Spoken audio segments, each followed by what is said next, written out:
سب سے پہلے تو آپ جب عشاء کی نماز کے بعد جو بھی آپ کو پڑھنا ہے کرنے کے بعد آپ صلاۃ التسبیح کے لیے کھڑے ہو رہے ہیں، چونکہ مجھے شب برات میں کیسے پڑھنا ہے اسی کے حساب سے میں سمجھا رہا ہوں، ورنہ آپ زندگی میں جب چاہیں مکروہ وقت کے سوا اس کو پڑھ سکتے ہیں۔ کیا طریقہ ہے؟ سب سے پہلے آپ نیت کر لیں، نیت کرتا ہوں میں 4 رکعت نماز۔ آپ کو کئی بار بتا چکے ہیں کہ نیت دل کے ارادے کا نام ہے۔ آپ دل میں سوچ لیں کہ 4 رکعت صلاۃ التسبیح میں پڑھ رہا ہوں اللہ کے لیے، رخ میرے کعبہ شریف کی طرف، یہ سب دل میں سوچ لیں آپ، اور بس صلاۃ التسبیح کی نیت سے اللہ اکبر کر کے آپ نیت باندھ لیں، اللہ اکبر نیت باندھ لی آپ نے، ٹھیک ہے۔ اس کے بعد ثنا پڑھ لیں، سبحانک اللہم و بحمدک۔ ثنا پڑھنے کے بعد آپ کو 15 مرتبہ یہ تسبیح پڑھنا ہے، سبحان اللہ والحمد للہ ولا الہ الا اللہ واللہ اکبر، بس یہاں تک 15 مرتبہ۔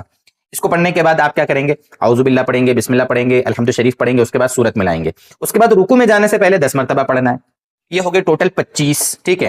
رکوع میں گئے، رکوع کی تسبیح پڑھ لی آپ نے، اس کے بعد پھر 10 مرتبہ پڑھیں اس کو، اسی تسبیح کو،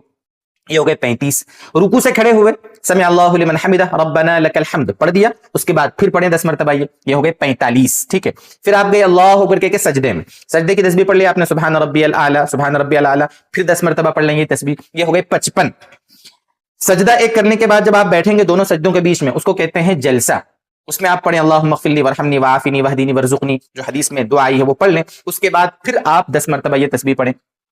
یہ ہو گئے کل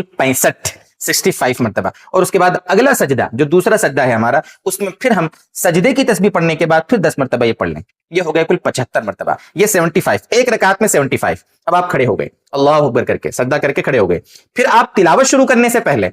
ٹھیک ہے، چونکہ دوسری رکعت میں ثنا تو ہے ہی نہیں، آپ تلاوت کریں گے بسم اللہ الرحمن الرحیم سے الحمد شریف، تو آپ بسم اللہ پڑھنے سے پہلے 15 مرتبہ اس کو پڑھ لیں، اور پھر رکوع سے پہلے 10 مرتبہ، اس طرح یہ کنٹینیو آپ کی پوری نماز اس طرح ہوگی، یعنی ایک رکعت میں 75، تو دوسری میں پھر 75، تیسری میں 75، چوتھی میں 75، اس طرح ہو جائیں گے 300 مرتبہ۔ بڑا سمپل سا طریقہ ہے، دیکھیے۔ اچھا، اب یہاں پر آپ کو 2-3 مسئلے سمجھاتا ہوں میں، وہ بھی بڑے اہم ہیں، صلاۃ التسبیح پڑھنے والے جو ہوتے ہیں لوگ ان کو پیش آ سکتے ہیں، اس لیے ان کو بھی سمجھ لیں۔ یہاں پر میں نے نوٹ کیے ہیں 5 پوائنٹ ہیں۔ پہلا پوائنٹ اس میں یہ ہے مسئلے کے اعتبار سے کہ آپ کو تسبیح اتنی ہی پڑھنا ہے، سبحان اللہ والحمد للہ ولا الہ الا اللہ واللہ اکبر، بس یہاں تک، ولا حول ولا قوت الا باللہ العلی العظیم، یہ جو ہے اس کو نہیں پڑھنا ہے۔ حالانکہ کسی نے پڑھ بھی دیا تو نماز اس کی فاسد نہیں ہوگی، ٹوٹے گی نہیں، لیکن نہیں پڑھنا بہتر ہے، ٹھیک ہے، پہلا پوائنٹ۔ دوسرا پوائنٹ یہاں پر یہ ہے کہ یہ جو تعداد ہے 15 مرتبہ 10 مرتبہ، اس کو زبان سے نہیں گننا ہے 1 2 3 اس طرح کر کے، ٹھیک ہے، بلکہ علماء نے لکھا ہے ذہن پر زور ڈال کر، ذہن میں دل میں گننا ہے، یا بعض علماء نے یہ بھی کہا ہے کہ بھئی اس طرح مان لو قیام میں ہے تو اس طرح حرکت کر کے، مطلب اس طریقے سے بھی گن سکتے ہیں، قاعدے میں ویسے آپ قاعدے میں بیٹھے ہیں تو اس طرح، مطلب قاعدے میں اس طریقے سے گن سکتے ہیں اپنی انگلیوں سے، ہے نا، اس طریقے سے آپ سمجھ جاؤ بہرحال۔ دوسری بات یہ ہوئی۔ تیسرا پوائنٹ یہاں پر ہے کہ اگر کسی رکن میں مثلا چھوٹ گئی تسبیح، جیسے ایسا سمجھے، تھوڑی دیر کے لیے تصور کریں کہ دونوں سجدوں کے بیچ میں بھی پڑھنا ہے نا ہم کو، لیکن اس میں ہماری تسبیح چھوٹ گئی، تو آپ جب دوسرا سجدہ کرنے گئے تو اس میں 10 مرتبہ جو پڑھیں گے تو یہ والی 10 مرتبہ وہاں پڑھ لیں، یعنی ٹوٹل 20 مرتبہ پڑھ لیں، اور اس کی وجہ سے سجدہ سہو بھی واجب نہیں ہوگا، یہ بھی سن لیں آپ، ٹھیک ہے، یہ بھی بات سمجھ میں آ گئی آپ کے۔ اگلی بات یہاں پر سمجھنے کی یہ ہے کہ مان لو کسی وجہ سے اگر سجدہ سہو واجب ہو جاتا ہے، مان لو کچھ ایسی گڑبڑ ہو گئی کہ سجدہ سہو واجب ہوا، تو سجدہ سہو میں ظاہر سی بات ہے ایک قاعدہ بڑھ گیا ہمارا، 2 سجدے بڑھ گئے، تو اس میں ہمیں یہ تسبیح نہیں پڑھنا ہے، چونکہ 300 مرتبہ پڑھنا ہے وہ تو ہو ہی گیا ہے، تو ہمیں 300 سے زیادہ تو نہیں پڑھنا ہے نا۔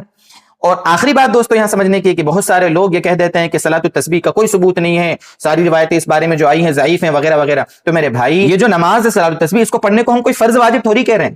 ضعیف روایتوں سے ثابت ہے، لیکن وہ ضعیف روایتیں اتنی کثیر تعداد میں ہیں کہ ان پر عمل کرنا یقیناً جائز ہے، اور اس کی جو فضائل ہیں بڑے بے شمار فضائل ہیں میرے دوستو۔ اللہ تعالیٰ بہت سارے گناہوں کو تنہائی میں کیے ہوئے، سب کے سامنے کیے ہوئے، چھوٹے بڑے پرانے نئے وغیرہ وغیرہ، اللہ تعالیٰ کتنے گناہوں کو اللہ معاف کر دیتا ہے۔ اس لیے اگر اللہ تعالیٰ موقع دے ضرور اس نماز کو آپ خاص طور سے اس رات میں، شب برات میں پڑھیں، اپنے لیے بھی دعا کریں،